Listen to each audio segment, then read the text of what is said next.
হাউমাউ খাও, জায়েদের গন্ধ পাও।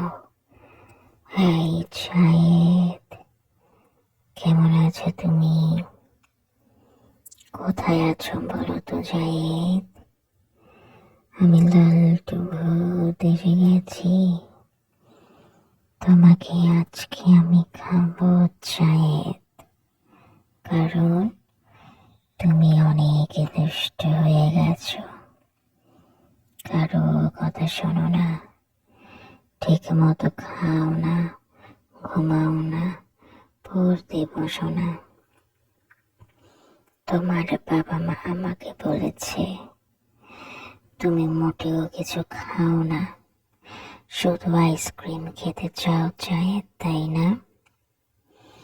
আইসক্রিম খেলে দাঁতে পোকা হবে জায়েদ, তাই বেশি বেশি আইসক্রিম খাবে না।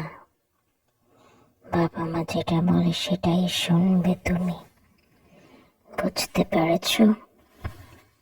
বেশি দুষ্টুমি করলে লালটু ভূত এসে তোমাকে খেয়ে ফেলবে জায়েদ।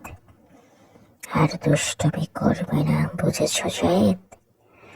তুমি বেশি বেশি পড়াশোনা করে, বেশি বেশি খাওয়া দাওয়া করে তাড়াতাড়ি বড় হয়ে যাও জায়েদ।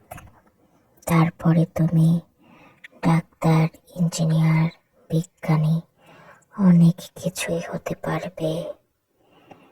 বিশ্ববিদ্যালয়ের শিক্ষক, বড় চাকরিজীবী, ব্যবসায়ী সবই হতে পারবে জায়েদ। কিন্তু সবার আগে বেশি বেশি পড়াশোনা করতে হবে জায়েদ, বুঝতে পেরেছ? মনে রাখবে, পড়াশোনা না করলে কোনো লাভ হবে না জায়েদ। আমি লালটু ভূত, যারা ভালো বাবু তাদেরকে আমি অনেক আদর করি, অনেক ভালোবাসি। যারা দুষ্টু বাবু আমি তাদের থেকে দূরে থাকি। তুমি যদি আমার কথা না শোনো, তাহলে আজকে রাত 12টায় গভীর রাতে তোমার বাড়িতে গিয়ে তোমাকে ধরে নিয়ে আসবো জায়েদ।